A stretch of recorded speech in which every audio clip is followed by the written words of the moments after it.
It's time for the most prestigious award show in parts unknown. Not the Oscars, not the Grammys, not even the Slammies.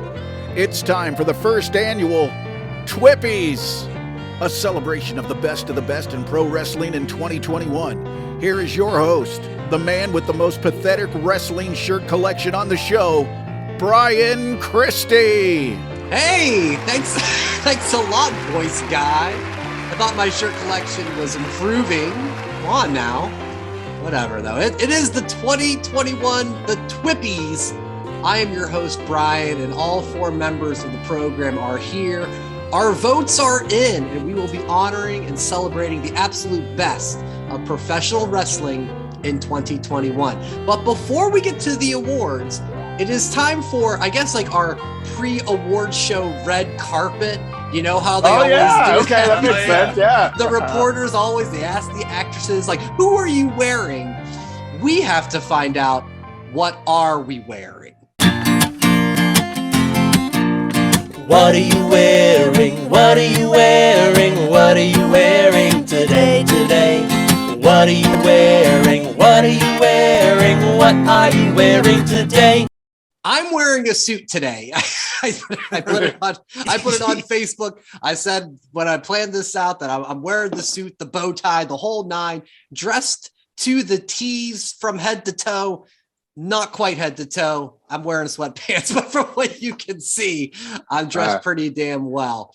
Guys, who'd like to go next? Jason, I think you win the award for snazziest dresser. Well, I figured instead of just going basic black tie, white shirt, yes. There's really nobody that's ever worn pink and black in pro wrestling. So I thought, let's get the pink and black tuxedo t-shirt. Got it on Amazon. Plenty of colors to choose from. So if you have a formal event coming up, go to Amazon.com. Just type in tuxedo t-shirts for men, or if you're a woman, for a woman, and there are tons of options, colors, sizes, all kinds. So go check that out on Amazon.com. Absolutely delivered for such a prestigious night of awards. Joe, you have a bit of an homage to a wrestler back in the day and from a legendary moment in their history, if I'm reading this correctly. Oh, of course, because this is a formal event and it's like trying to be the corporate champion here. Yeah. So I got my Austin 316 shirt with a tie included via 1998. Yep. And, you can find this Austin 316 shirt at that website that Jason mentioned. I don't know if anyone's heard of this before. It's called Amazon.com. So let me adjust the tie. Looking all good for Vince and Kevin. It. Yeah, I also had to class it up today. My designer, if anyone's interested, is Gildan. Yes. Material, well known in the t-shirt game. Yes.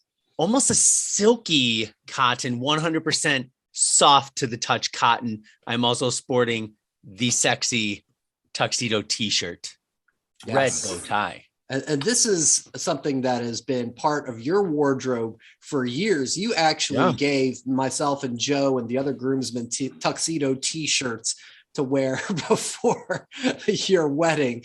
So this is something that is right up your alley. You've hit it on the head once again. All of you guys, thank you for dressing up on such a special night. Now, I joked off the air. I said, boy, I should have came up with like a musical number as host of the show to start the award, start the show. Sorry, guys, I didn't think about that, but I did come up with a bit of a poem/monologue to introduce the show. So everybody enjoy the best and the worst of what this is. But let me set the stage for you right now. Welcome to the 2021 TWPYS. That's a sentence you probably never thought you'd hear. So sit back and relax as we review this crazy year with a beer.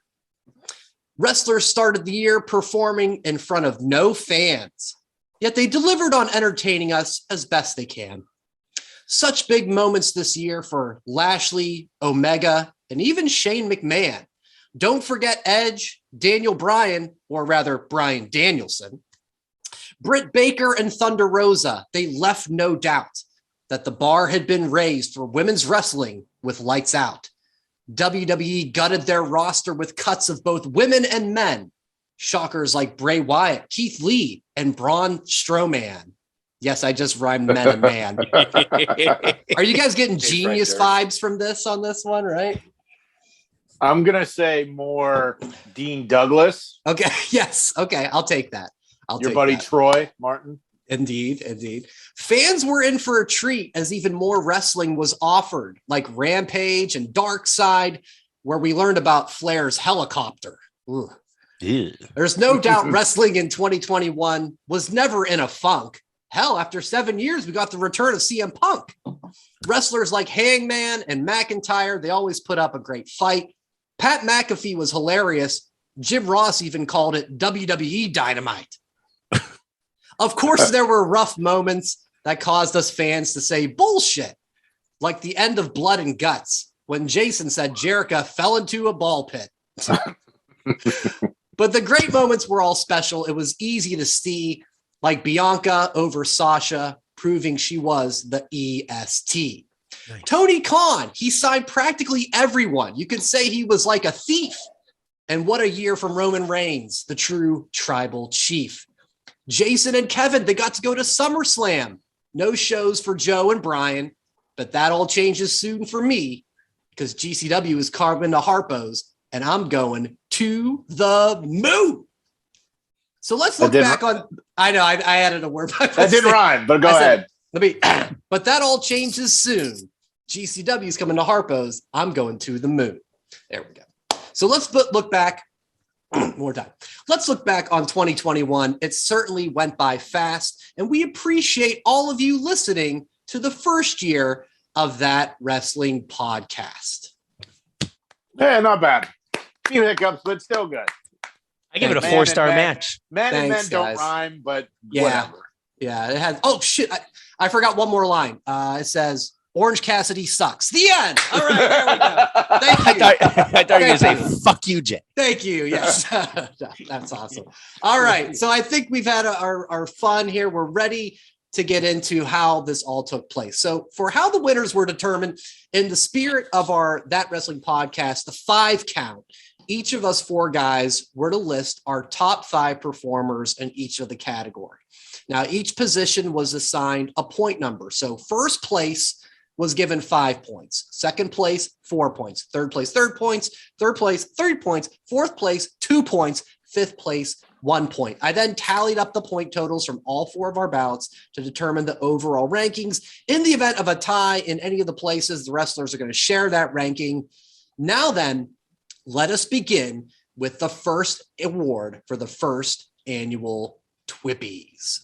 These men and women grabbed our attention for their work they did in 2021, whether they were an unknown at the start of the year or a veteran who changed the trajectory of their career. These are the nominees for Breakout Performer of the Year. Breakout Performer of the Year. We're going to go from number 5 and work our way up to the winner. Coming in at number 5, a tie with 3 points, Jimmy Smith and Austin Theory.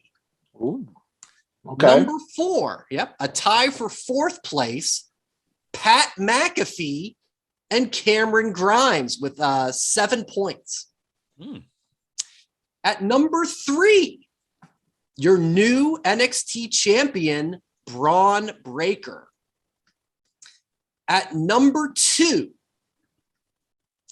the runner-up with 15 points, Eddie Kingston. And the winner of Breakout Performer of the Year, the TWPY goes to, with 18 points, Dr. Britt Baker, DMD. Maybe now she will switch out the DMD with TWP. I don't know. Accepting on behalf of Dr. Britt Baker is Mr. Joe. Joe, congratulations to Dr. Britt Baker. Well, so it was pretty much a no-brainer for me. That was my number 1. I don't know if it was anyone else's, but that was my number 1. I got to say that when you started 2021, the thing we all discussed was how the AEW women's division was pretty much DOA. until lights out. Yes. And we're still waiting for Kevin's t-shirt. He will be getting it this year. I hope so. But it wasn't just a flash in the pan. Britt Baker pretty much became like must-see television for Rampage. Like not just Rampage, Dynamite. When she was on, the channel did not change. And that's rare for someone to have such a great year like that, especially in a women's division that didn't exist. So yeah, Britt Baker, DMD, easiest vote for me. Yeah, Brian, I have a question about Dr. Britt Baker. Yes, sir. She always claims, I went to Pitt. She went to Pitt Medical School. Never addresses that she went to Penn State for her undergrad. Any thoughts on that? Have that. Oh, yeah. Oh, go ahead, Joseph. Yes. Oh, what do you have okay. to say? Hold on. I'm going to share my screen. Like no one can see this, but I'm about to share the screen real quick. But when I was I had a feeling that Dr. Britt was going to win. Dr. Britt Baker, DMD. So there's her actual Woodland Lakes dental practice. Look at this. Yeah. It says Dental in Dr. Orlando. Brittany Baker, DMD, about Brittany's Baker's warmth and compassion is apparent for the first time you meet her. Dr. Baker is a caring dentist who provides you with the clinical expertise based on a pre-med education in behavioral medicine with the Ruby Soho does not agree. Okay. Right. Now, education and experience. So, Jason, I'm glad you brought that up. After completing her undergraduate degree at Penn State University in 2014, Dr. Baker studied at University of Pittsburgh School of Dental Medicine. So she never mentions Penn State, but she does. It's still the same. I know it's not the same school, but at least it's still in Pennsylvania. So not the same, Joe. And for Brian, right? Okay. So this would be like Michigan and Michigan State, Right.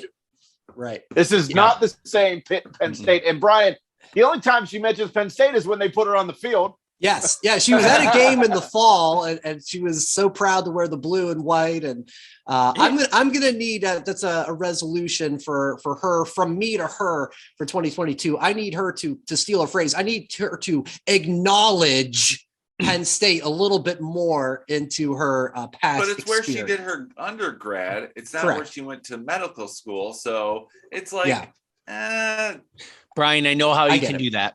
Yes, I'm going to say two things. 17 points. That means she got 3 first place votes from us overall out of the 4 of us. That's really great. Who voted for her? 4th place. In 4th place. Exactly. But not me. I can pull that up. Yeah, I would say that, Mr. Jason. Yep. But Brian, I have a thing to finish off the discussion about Britt, Breakout Performer of the Year. Yeah. Next time you go to Disney World, crack a tooth, make an emergency appointment, get in her dental chair, tell her that, boom. Wow. That would be crazy. Yeah, I'm sure no wrestling fans tried to get in and get an appointment with Dr. Brittany Baker, DMD. What do you mean she's a wrestler? I don't know who that is. Now she's wearing the Britt Baker shirt as they go into the office. Wait, you mean like those guys and girls, they wear that spandex on the You TV? mean like Hulk Hogan? I know that's not real except down in Mexico. One final note on Britt Baker and the Blood and Guts. Ringside Collectibles, they have a series of AEW figures called Blood and Guts. The first set was Dustin and Cody from the first Double or Nothing that I was in the 4th row and on camera all night. The second one is Britt Baker. Mine is being shipped right now from my shelf. And then the third one is in it's Moxley and Omega from the Revolution. No, whatever the death match that wasn't exploding. But so it's a cool series. If you're into wrestling figures, this is definitely something that is a very cool figure. The Britt Baker one's pretty badass. Hopefully it'll be here by the time we're back next week, and I can show you guys on camera or on social media at that WrestlePod. But check it out, Britt Baker. Congrats! I did not vote for you in first place. Eddie Kingston all the way. I had Eddie Kingston as well. Kingston was number 2 for me. It was really close for both of them. I think that might have been the closest vote for number 1, but we shall I don't even actually remember, but whatever. Go along. So before we get to the next category, I'm going to continue on with Joe because we want to take a little bit about what's the week was in wrestling. Lots happening. I guess starting off, we had, of course, the day one pay-per-view, which I think we all liked it. We all hopped on a Zoom and watched at least some of the show, some of us more than others, wink, wink. They had to throw the curveball. Roman ended up being out with COVID. Brock Lesnar goes in the Raw title match. He wins the championship. And that takes us to Monday Night Raw, which admittedly, I was watching the Big Ben retirement show on Monday Night Football. So Joe's going to kind of fill us in on what's going on with Monday Night Raw with his thoughts and happenings. Well, it started off with basically what AEW has been doing lately with the all blackout. And then all of a sudden the lights come on and Paul Heyman is in the ring. Yeah. No fanfare, nothing. And then it's just like, oh, he's here. And he does his spiel of, ladies and gentlemen, my name is Paul Heyman. And out comes Brock Lesnar. Lesnar had his overall, like, basically personality to start off with. Instead of hopping around as normal, he took the stairs and put them in the ring and was on there like it was the Olympics and it was a pedestal. And He was hopping on that. He did get to speak before Paul went into his thing. And he mentioned Roman Reigns, acknowledge me, as a joke. And then basically said, get well soon, pal. Wacky Brock, yes. And after that, it turned into this. This is what was disappointing to me. After that, it turned into the same spiel of Brock bouncing on the steps, and Heyman talking the whole time, doing his thing. And it turned into the Paul show with Brock doing nothing. And that's what I don't want to happen again. So I'm hoping that we get a little bit more of this overall Brock than bouncing Brock. So that's how the show started. Then we finally got our fatal four-way match at the end, where the winner of that match would face Brock for the WWE Championship at the Royal Rumble. And good and the bad of it. The good is Lashley won. We are getting the Brock Lesnar Bobby Lashley match. Yes. The bad, it should have been at Mania. And number two, I don't like that they're fighting in the crowd. I don't know. I think this is not the time to be fighting in the crowd.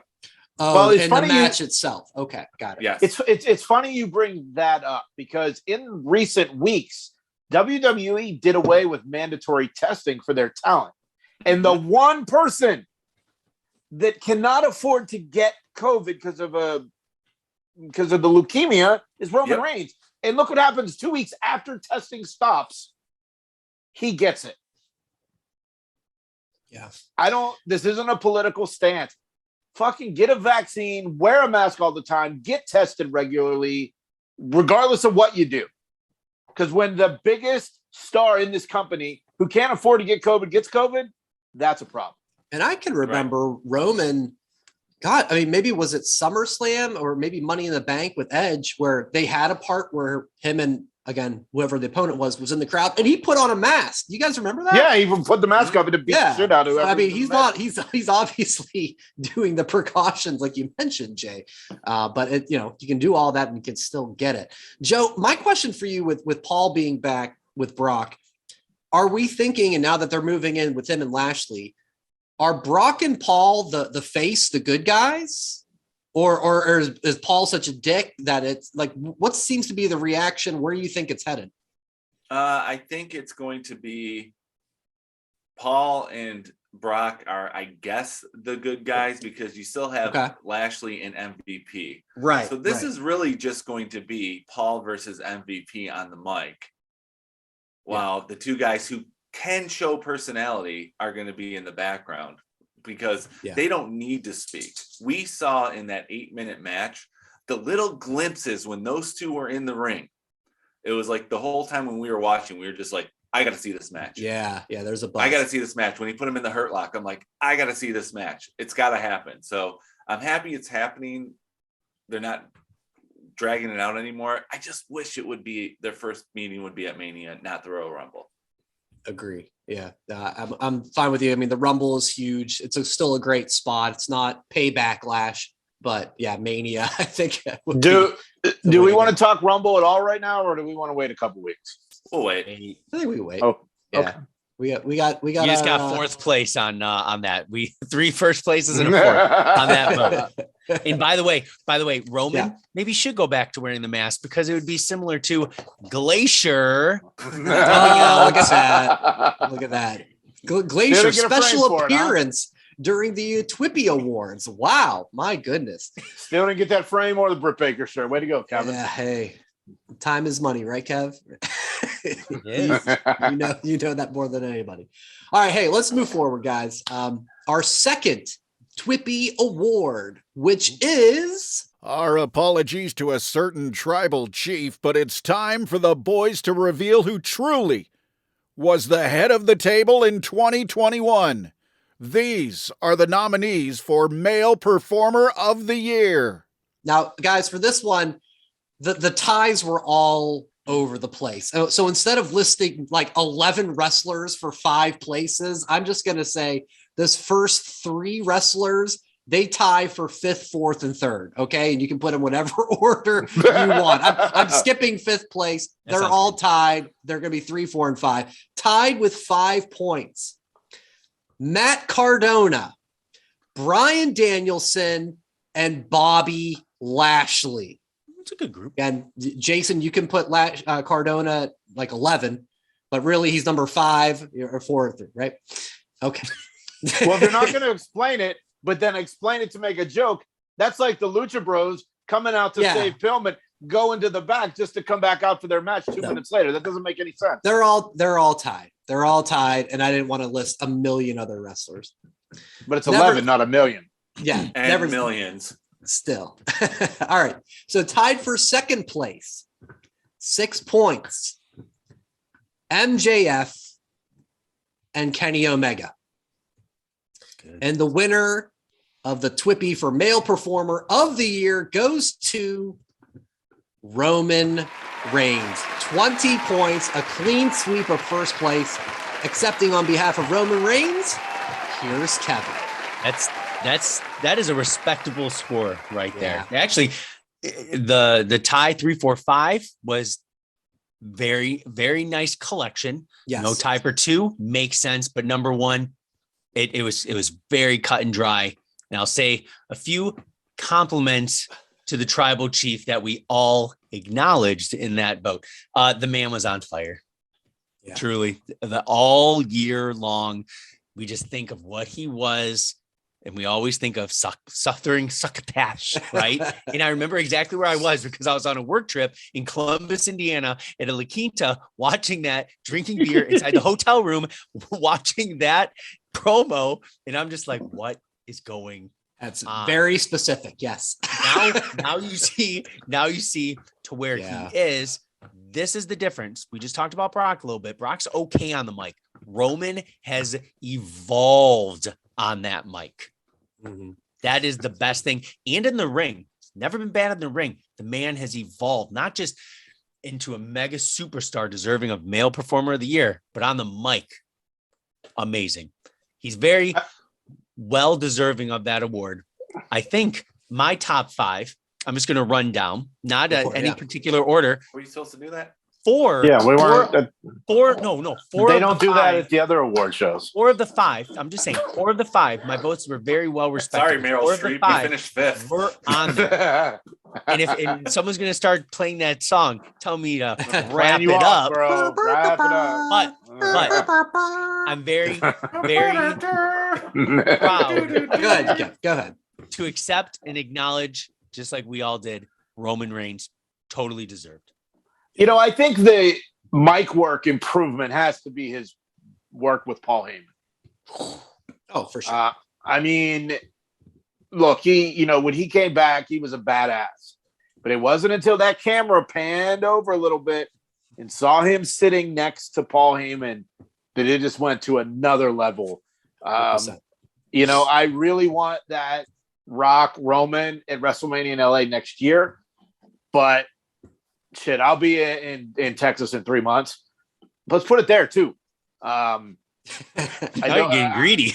I'd be Once in a real lifetime, Bring me my twice in a rocks. lifetime. Yeah. Yeah, because why? Who's to say they can't do it twice in a lifetime? Dwayne's did it before.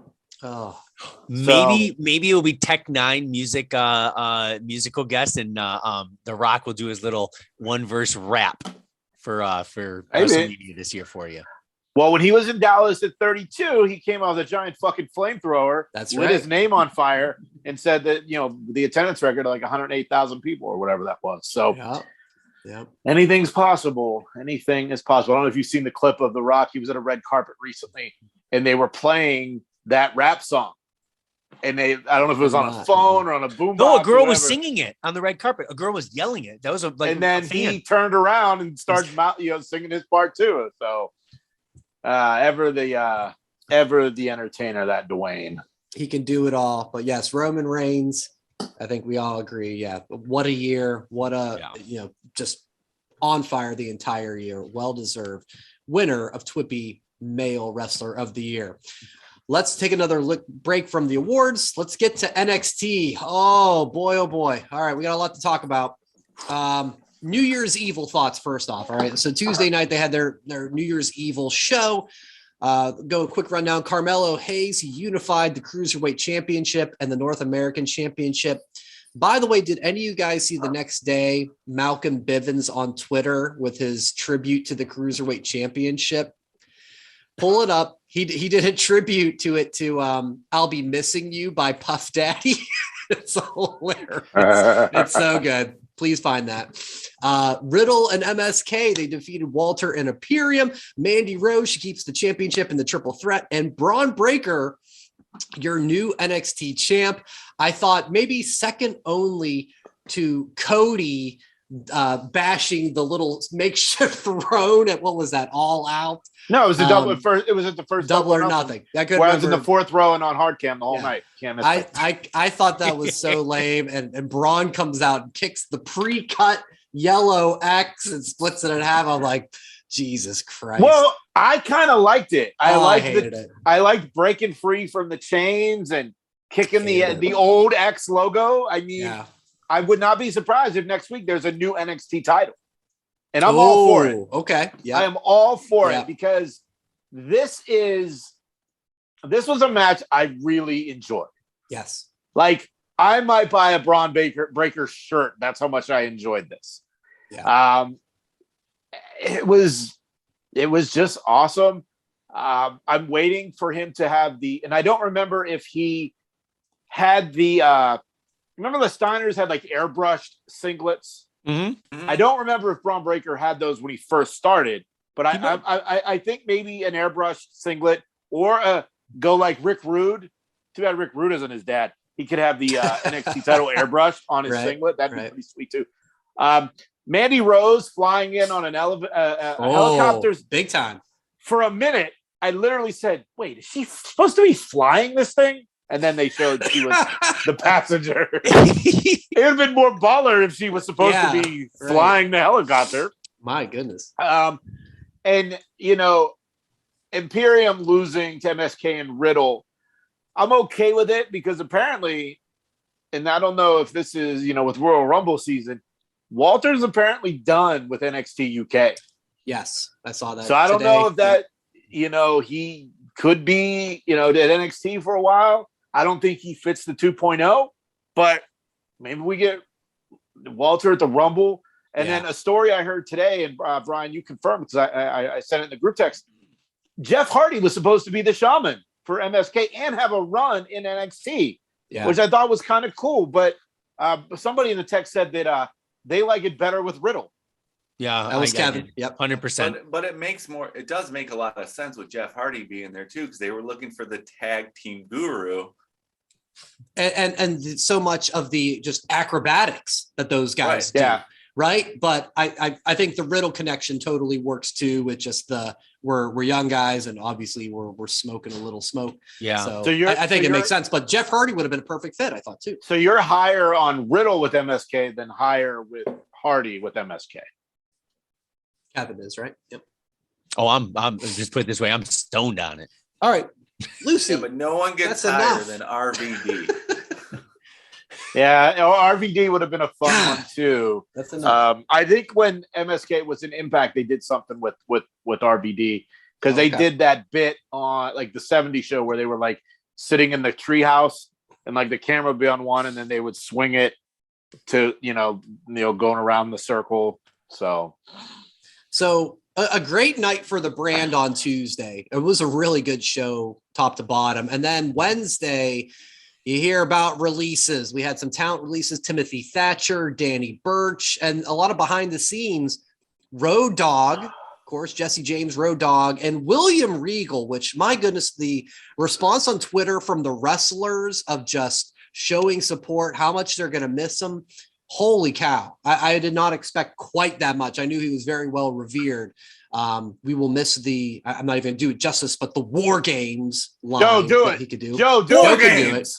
Yes. Thank War you, Joe. Games. Well, they didn't do it this year, so you knew the writing was on the wall. That was the first sign we should have known. Do we know what Regal did behind the scenes? Scouting. Like, did he was scouting. Yeah. Okay. And then, scouting and I think coaching, like in tryouts and stuff like that. And since they're not really doing the whole purging the indies anymore, right? They didn't really need them. They're doing their own homegrown talent. Mm-hmm. So, well, and then his apprentice Samoa Joe got released from his contract today, which he got released earlier this year. He was hired 2 hours later. He debuted 3 months later, got hurt a month later, and released 3 months later. So allegedly got hurt. It's been a great, crazy year for Samoa Joe. And if this is the one person I hope goes to AEW for one reason. There was a series of 1 hour matches with Samoa Joe and CM Punk. I would like to see a fourth one. As much as I don't like CM Punk at this point, I would like to see Samoa Joe and CM Punk at AEW. Thank you. Joe, you had a great Twitter response to the release of Samoa Joe. Yeah, it was just, what was it? I just put the gif of Biff going like, this all seems really familiar to me. Yeah. Right now. Yeah. Back to the Future. Back to the Future too. Poor Samoa Joe. Yeah. I'm like, didn't we already do this? It's tough. I would love to get in Triple H's head and find out everything that he built. And is there any chance he gets let go? I think he quits. I mean, I could see him going. Yeah, exactly. I can see him pulling a Shane McMahon when he left the first time. Okay. It was like, it's obviously I'm not in the cards for this company. I'm going to go do my own thing. I'll see you at Christmas. I see that happening with Triple H. It's tough. And I hope it does. I hope it does. But Shane left and he never competed. Right. Nope. And so it's like Triple H could leave, but Stephanie's still there. I don't know what he would do besides just, you're right, I'm not going to be in the business anymore. But it's got to be a gut punch every time. Maybe he can be like Tony Schiavone when he got out of wrestling. He was a barista at Starbucks. Love that. I mean, well, let's just focus on letting Triple H heal from his heart surgery too. Before of course, talk about his new job. But do you think Triple H had to sit down with the people to fire them? I don't. No, he's not involved. No, Vince got people to do that. He got demoted. Cameron Seaman. That's Seaman's job. Canyon Seaman is that's his gig. He's the one that's always had to let people go. And John Laurinaitis you hear about lately too. Yeah. Yeah. And you know what? These people that got released, they don't fit what the product it looks like they're going towards. Road Dogg, Regal. Now there were some backstage people that a lot of people were surprised were let go.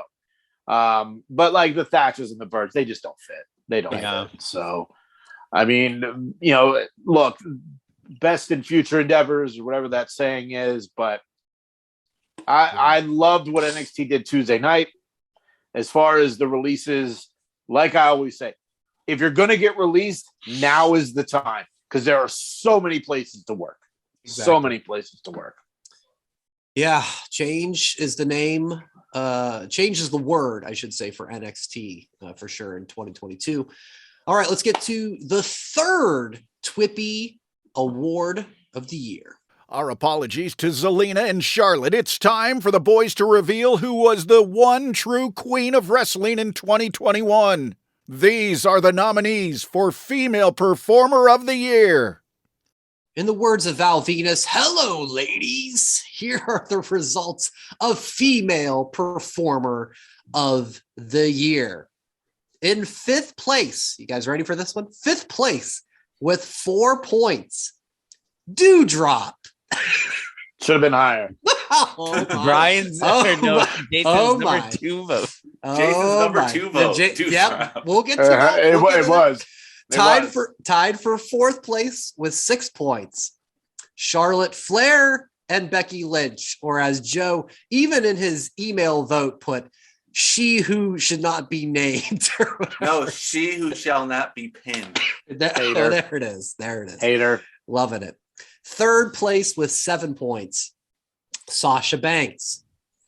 2nd place with 14 points, Bianca Belair.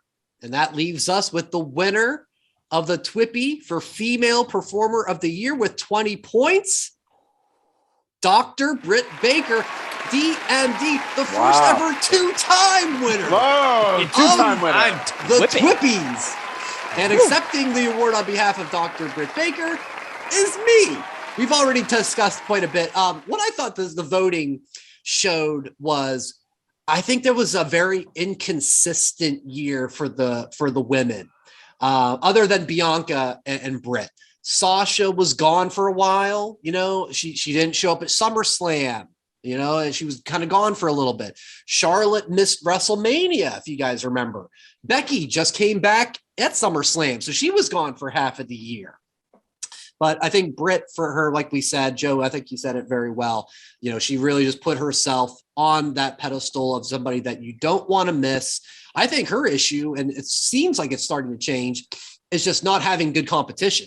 You know, I don't believe anytime anybody goes up against her that Britt could possibly lose. And that is the only thing that kind of makes me lose interest, because she's such a great champion and such a great character. So yeah, she's the winner. Congratulations. Jason, Dewdrop, what do you got for us? She's had a great year. Oh my. Great year. And regardless of what you think of the Eva Marie storyline,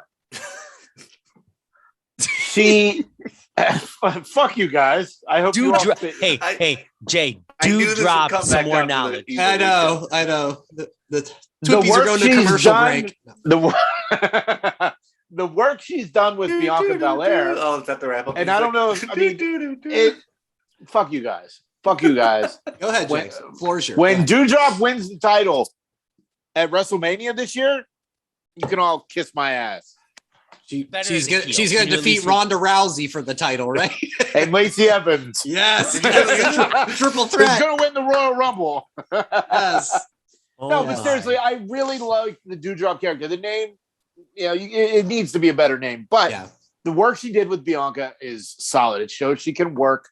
It shows she's badass, and she to me is the ideal babyface character. Yeah. She shouldn't be a bad guy. So they turned her heel. Exactly. So with the dancing and all, and the skipping to the ring, I really feel like there's something there, because she is so much different than every other woman on the roster. Yeah. So, I thought Dewdrop deserved better, and hopefully in 22 she will get it. Yeah, she was a finalist of the TWPYs. I mean, that's an amazing accomplishment. It is. She was. She wasn't even on my initial ballot. I know, but she was a write-in. She was a write-in, and that's perfectly fine. And I wrote it in. Yes, you did. Yes. Beautiful. All right. Well, congratulations again to Dr. Britt Baker. Before the next award, let's talk about AEW. They had a big night. They were debuting on TBS, the mothership, if you will, Dusty Rhodes, back at 8:05. Well, it was 8 o'clock. But nevertheless, JR was there. Tony was there. Excalibur was there. The big highlights. Hangman wins. All right. Great match with Bryan Danielson. Hangman wins. I think that was, last week I said I think they got to give Danielson the win. He's had nothing but draws, but after seeing how the match played out, bloody, I do think, give it to Hangman, I think that is totally fine. So that match Wednesday night was better than the first one. I saw a lot of people on Twitter say that. I think it was just more compact, right? Being that it was like 30 minutes, more action all around. Nobody thought it was going to another hour draw. Now if that would have happened, then I could have seen a case for some angry tweets. Exactly. 30 minutes. It was great. It was bloody. It was hard hitting. And now Paige can move on to, I don't even know who's next, but we'll figure that out later. Jade Cargill, TBS Women's Champion, initial champion. Jay, I'll go back to you because you're shaking your head because you have thoughts.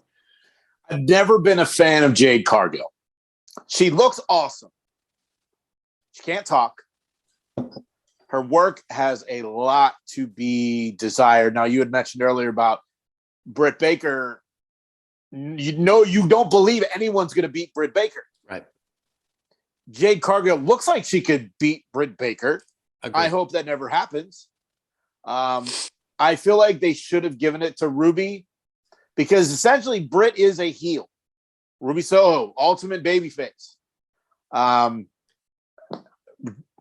Jade Cargill's title win was in her 23rd match. Yeah.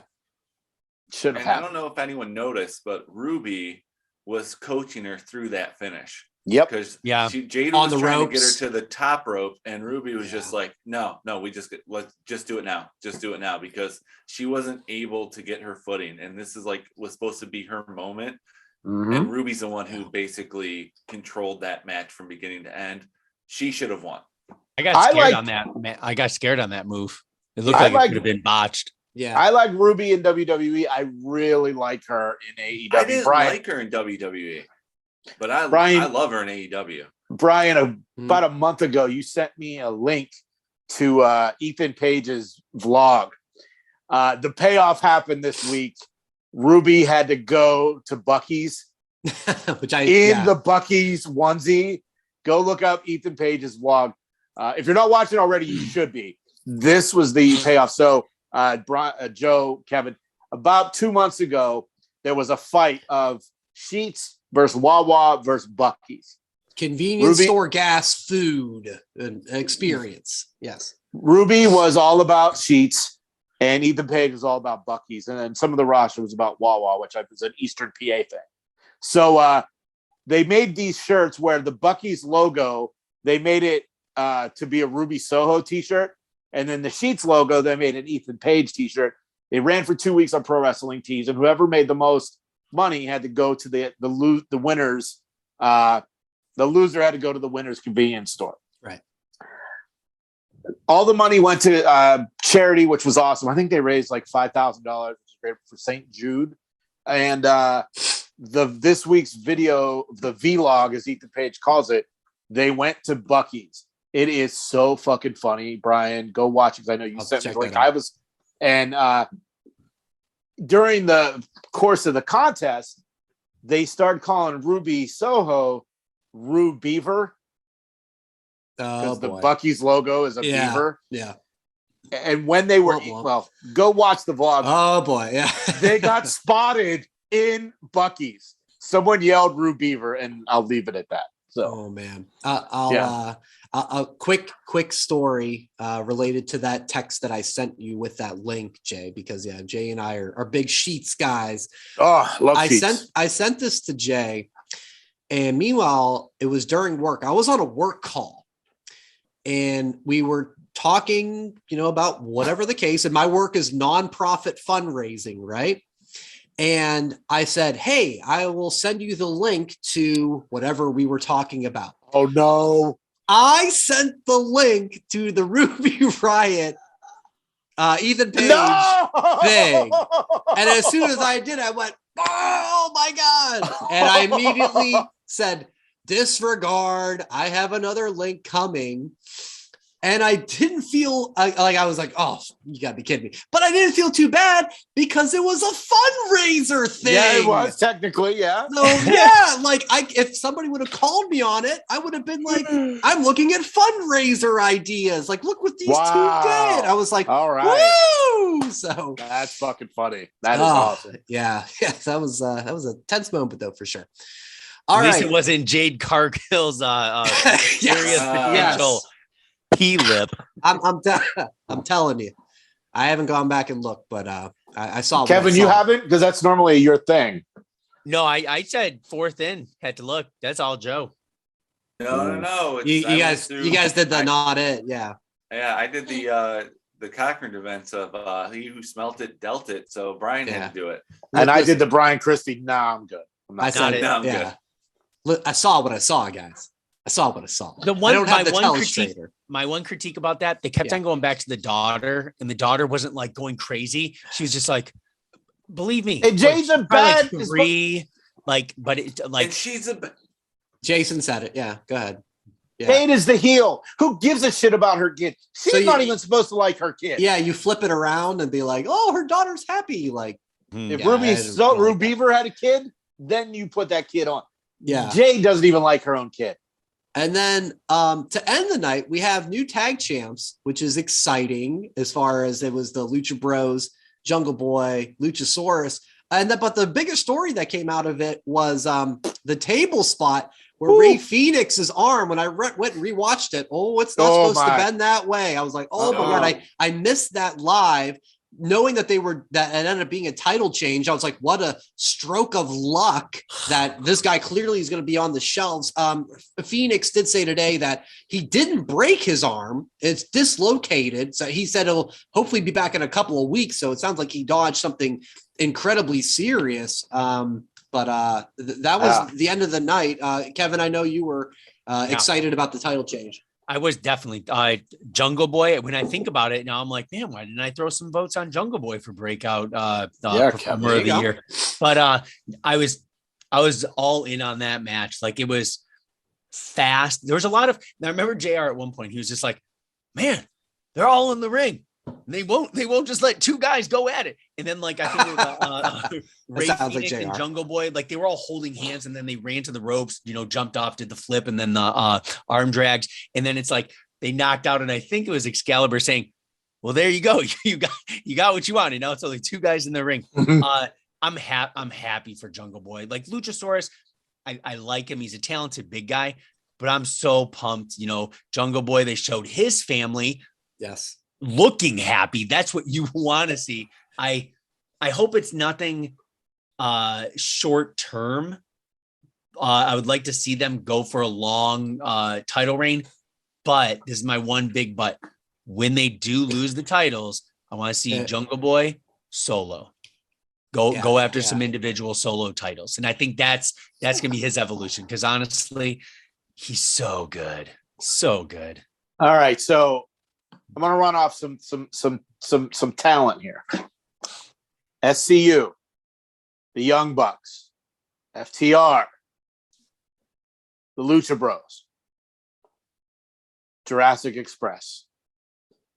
I feel like they are now in the second tier of tag teams that Private Party could be next to win the title. Like, all the big names have won the titles. Well, and we saw everybody come out on the stage. Yeah. So all those kind of, and then I love both guest stars in the crowd that they just did pan over. So right. I was just like, love. Like, did Jericho not know he was going to be on? Yeah, he was like, no. Malachi Black sitting in the crowd with his makeup just going,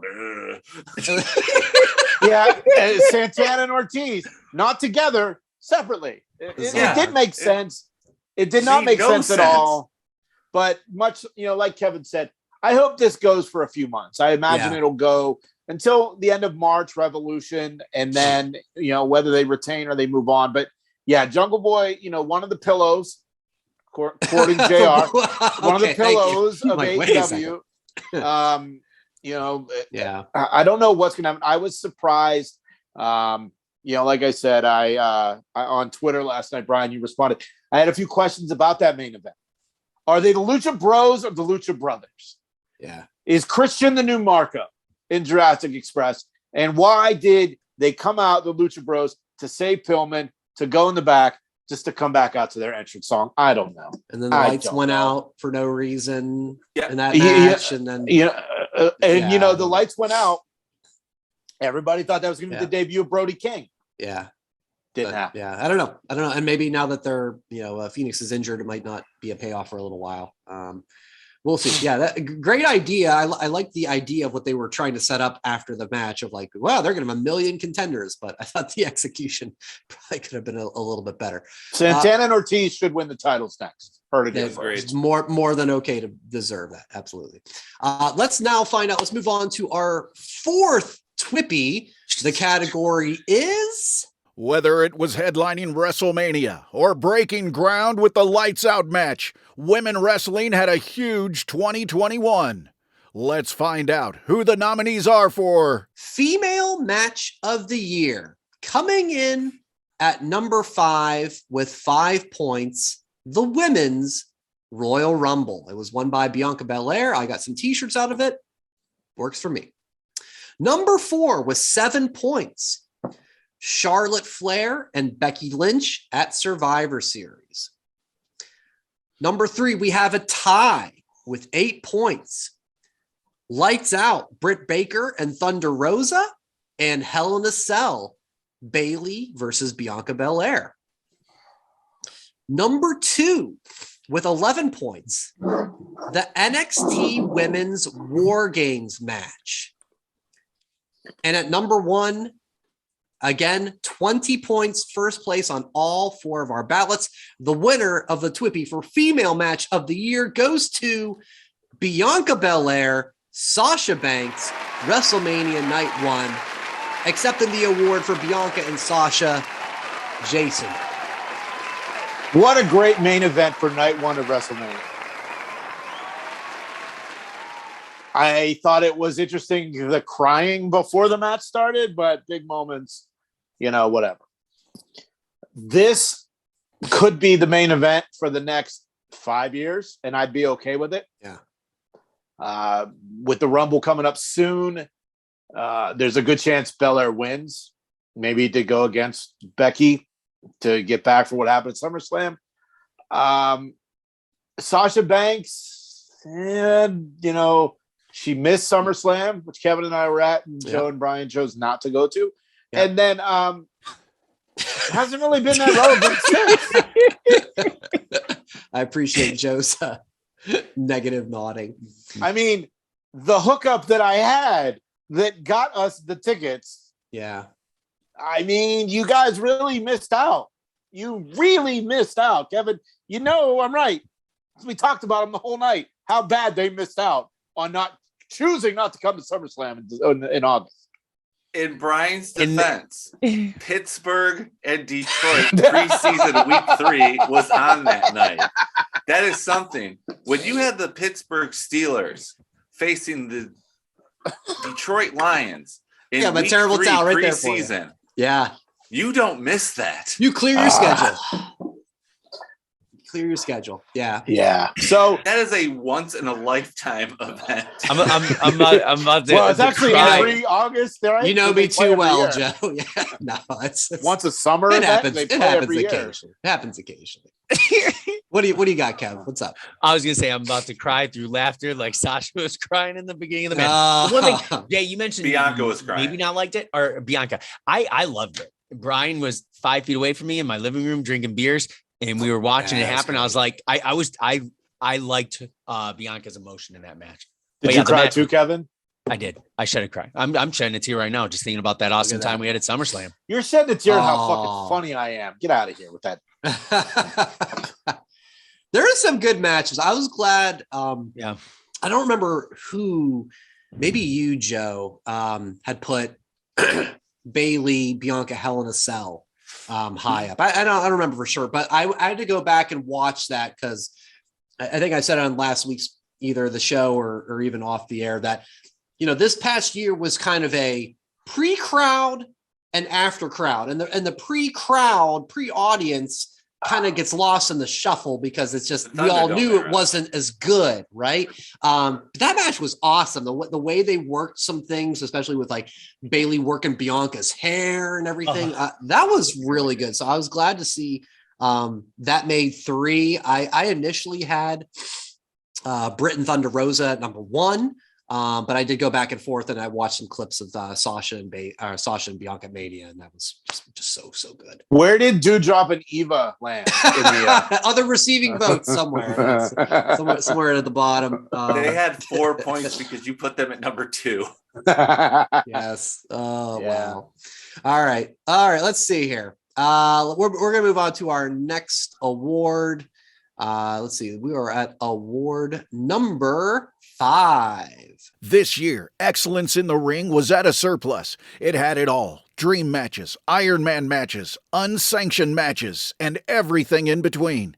These are the nominees for Male Match of the Year. Even in my initial ballot, if you will, a lot of worthy contenders for this. There were so many great matches. At number 5 and number 4, because again, this was another category where for 5 matches, I would be listing like 10 of them. So that's how even these votes were. So I'm gonna say this is 5th place and 4th place. 3-way tie with 4 points. We have the men's Money in the Bank, won by Big E. Edge versus Rollins at SummerSlam. And John Cena versus Roman Reigns at SummerSlam.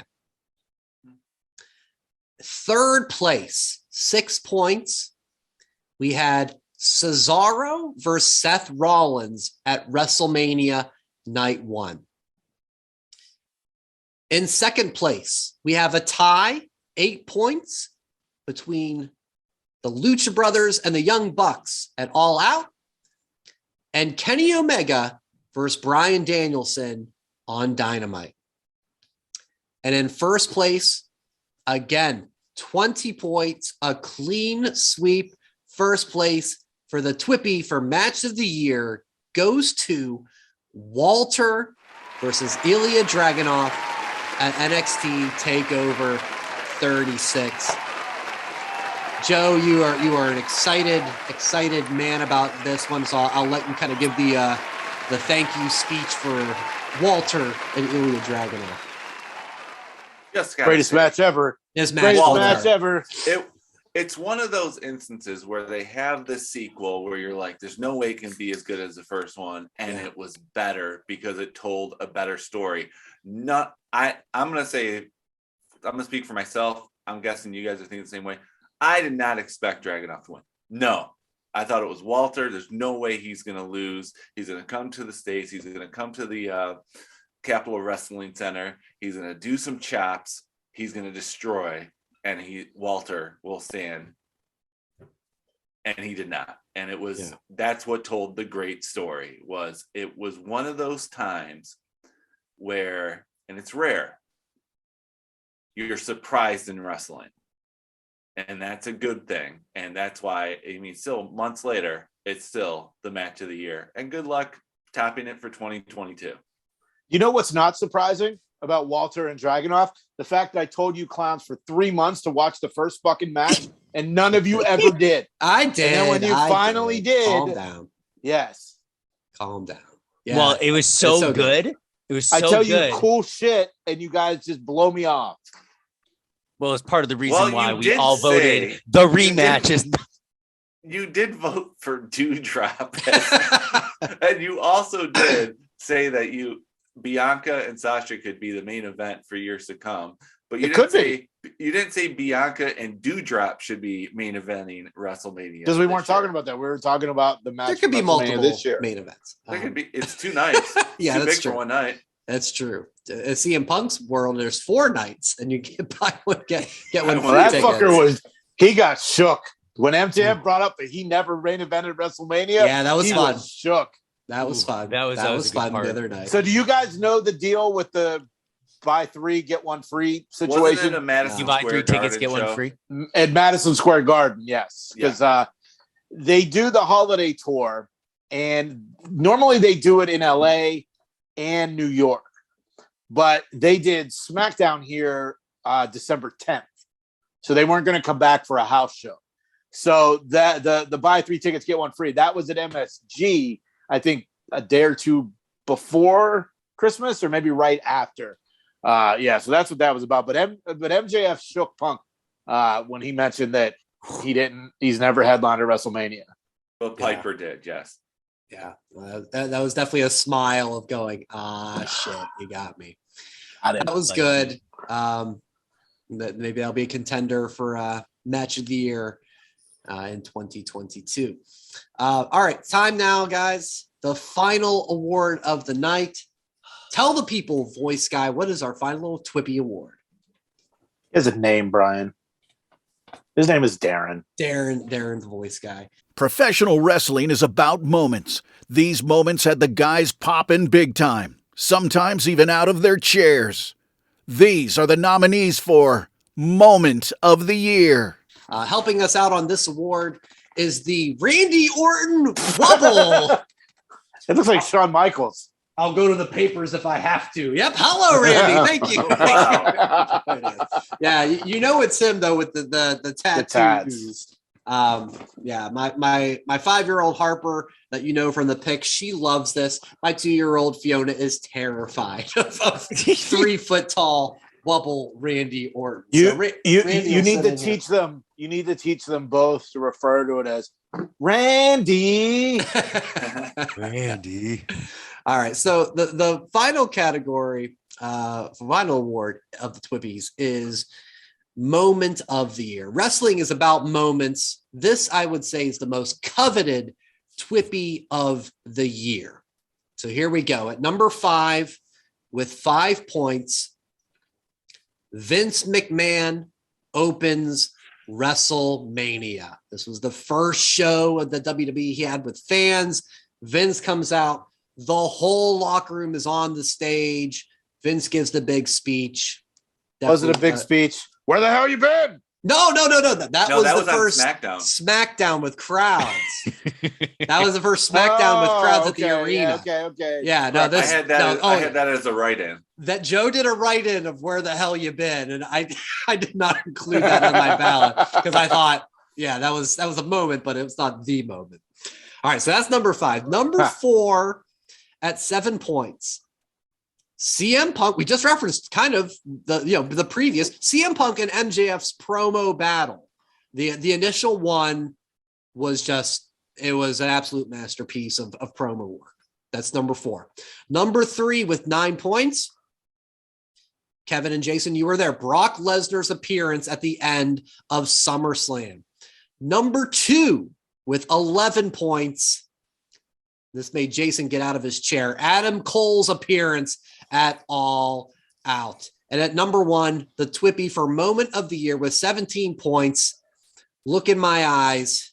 What do you see? The return of CM Punk, your winner of the Moment of the Year for the 2021 TWPYs. I thought, guys, it couldn't have been any bigger. Being in Chicago, they did all the teasing of Darby saying, even if you're the best in the world and all this stuff, but they didn't spoil. It was never spoiled. It was just always heavily rumored. He came out. The crowd was absolutely, you had grown men crying in the crowd. You never knew if he'd be coming back. He's back. Since then, admittedly, a mixed bag. There's been some things that you're just lame. Some things have been pretty good. But that moment of him coming back, if you want to show that to people about why we like wrestling, I think you show them that and they'll go, wow, okay, I get it now. Kevin and I were in Las Vegas that weekend, and we were at the Nerd Bar on Fremont Street. And it's one of these places that they got like a ton of bowling alleys and just video games and like cool shit. And they put AEW on. This is before Kevin and I went to GCW. And I mean, it was, I don't know, Kevin, what do you think? 40 people there, maybe? Yeah, I would say 40, 50 nerds. It was exciting to see, even though for the month prior, I was shitting all over it. It would have been better if it was a surprise, I will keep fighting that fight until I die. That was a great moment. Can you imagine if we didn't know it was coming? Yeah, I get it.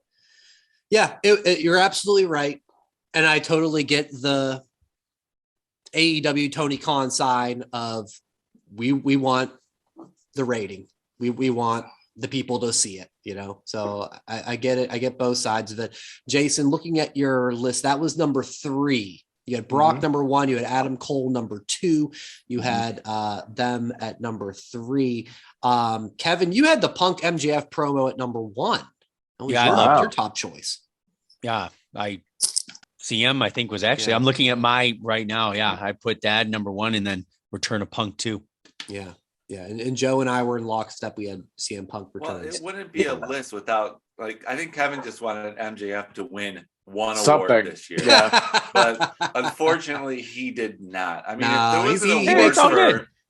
if there was an award for maybe next year, we'll have the TWPY for most appearances on a 5 count. MJF will definitely win that, thanks to Kevin. It's gonna be MJF or Dewdrop. They're the running.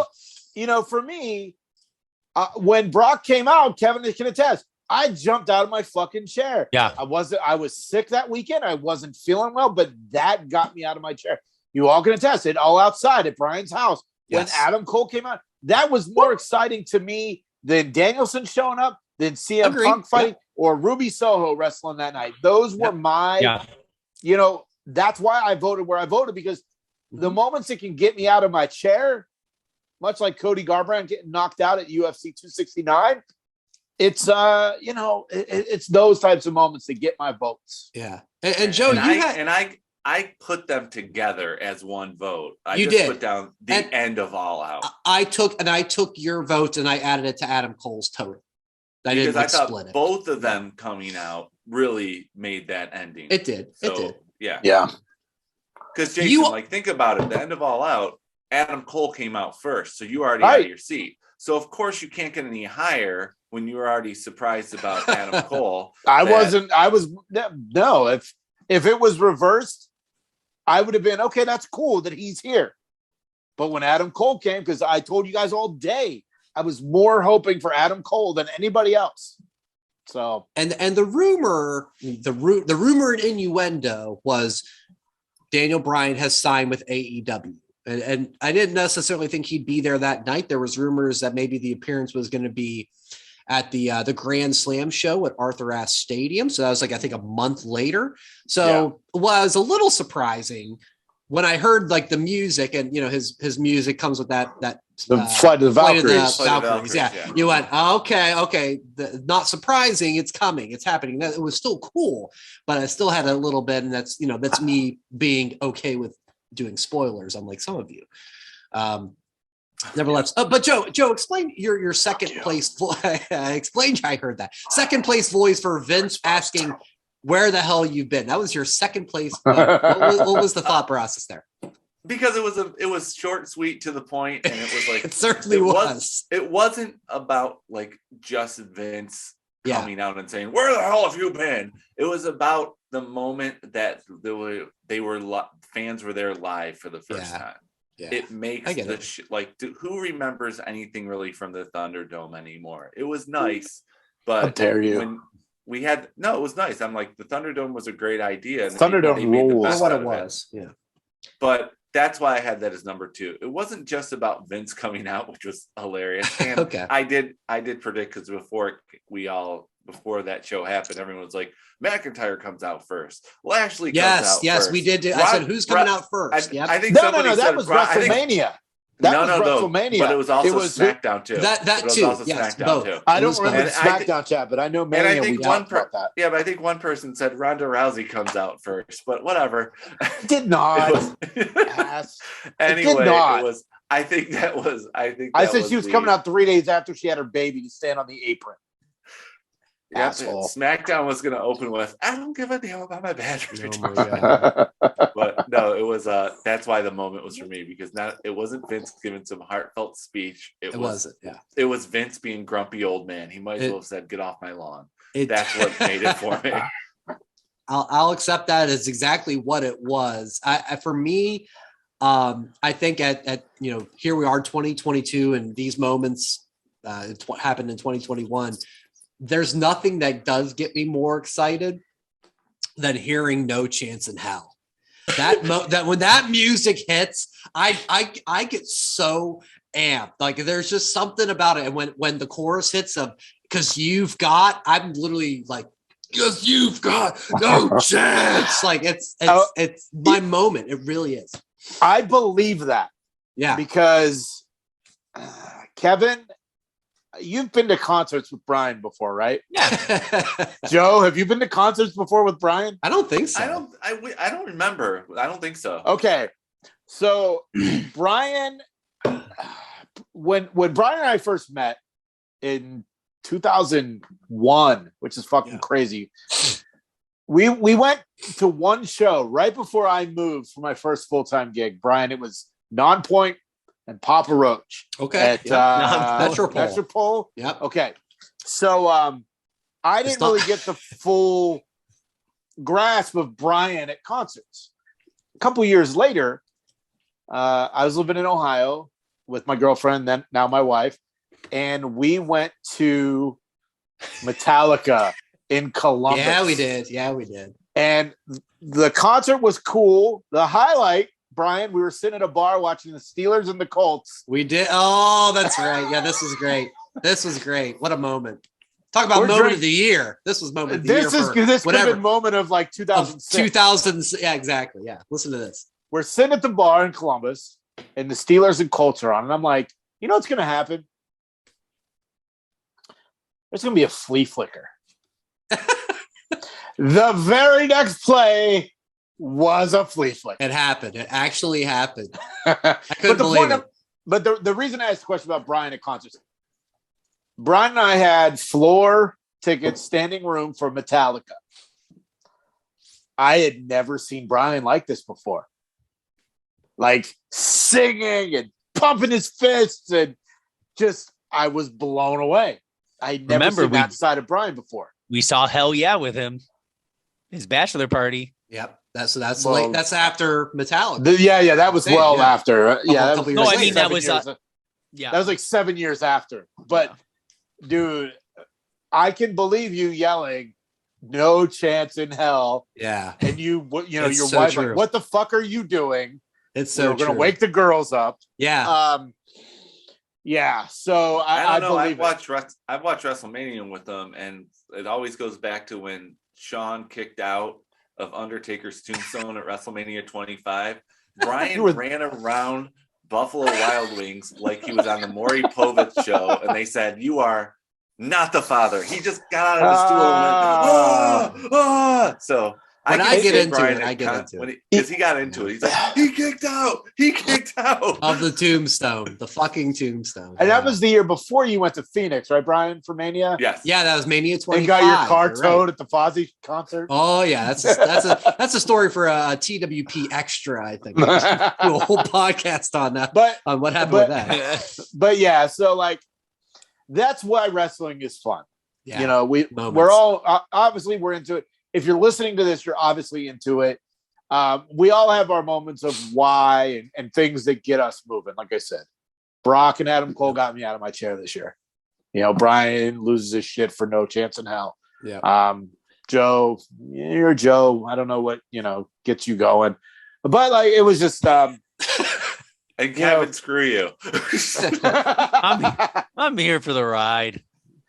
So is that the last TWPY? That was the last TWPY. Congratulations to our winner of CM Punk with his big return. Again, all the winners. Yeah, all the winners. Yeah, Dr. Britt Baker, two-time winner.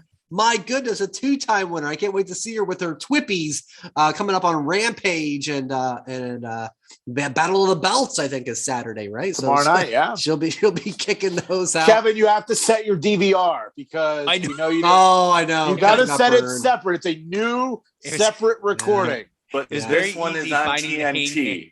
Yes. This one's on TNT. Yeah. Got to keep track of this now. Oh my god! Because I was like, should I watch it? Should I watch it from the beginning? Yes. 2 minutes later, shit, I didn't DVR. So Kevin, what was on TNT? Was it hockey? A hockey game. Yeah, it was the Penguins and I Blues. went right to, was it? I went right to my DVR, and I was like, oh, there it is. And it's like, what was it, like December 29th or 30th or whatever the previous week was. And I'm just like, where is it? And I'm like, fuck. I was hoping it was like two hockey teams that, I mean, I don't know how much you're hockey, but two hockey teams that are like, so like it's Winnipeg versus Calgary. It's the Florida Panthers. Yeah, right. Florida Panthers and the Arizona Coyotes. So we've talked about wrestling and we've talked about hockey right there. Let's talk about the NFL picks, Brian. Yeah, it's time. It is absolutely time. We are here. It's week 18. The picks. We are in the last week, and my goodness, the kids are tied. Going into the last week. Yes, they had the same picks last week, with the only different pick being Browns versus Steelers. You guys saw my video. I said Big Ben is not losing on Monday Night Football in his last home game to the fucking Browns. Yeah, I said the fucking Browns. Brian swore. Wow, that never happens. But yeah, but Brett, per tradition, picked the stinky Browns. I totally get it. I tried to give him $10 to say Steelers. Yeah, you stick with what works. And of course, I picked the Steelers. So they're tied. They're 25, 22, and 1. The last three games are the 49ers and the Rams. So you got two playoff teams. The Cowboys and Eagles, which I think are two playoff teams. They are. And the Chargers and the Raiders, who are the winners to get in. Winner is in. Yeah, so winner gets in. They're all going to be close games. 3 close games. We'll see who wins. So they're tied. So if the kids happen to pick the same 3 winners, we will have the mega 12 pack or the 12 beer mega flight, or we will have one determined winner if somebody wins the week. Wow. So I'm looking forward to this. Yeah. I really want the 12 beer flight. I know. But the problem is, Brian, I know. I need one. This has to be filmed. Brian, you're all about making movies these days. This has to be filmed. So whether, Kevin, you got a friend that can run an iPhone camera, or your wife wants to, film this needs to be filmed for prosperity. I mean, it has to be. Completely. Yeah. Because we're in the content creating business here. So we need that. If there is the winner, what the fuck are you doing? Randy. Hey, Randy. Whoa. Leave me alone. He I think he wanted to film. He's like, Randy's gonna run the camera. Okay, gotcha. I still think it looks like Shawn Michaels, but anyway.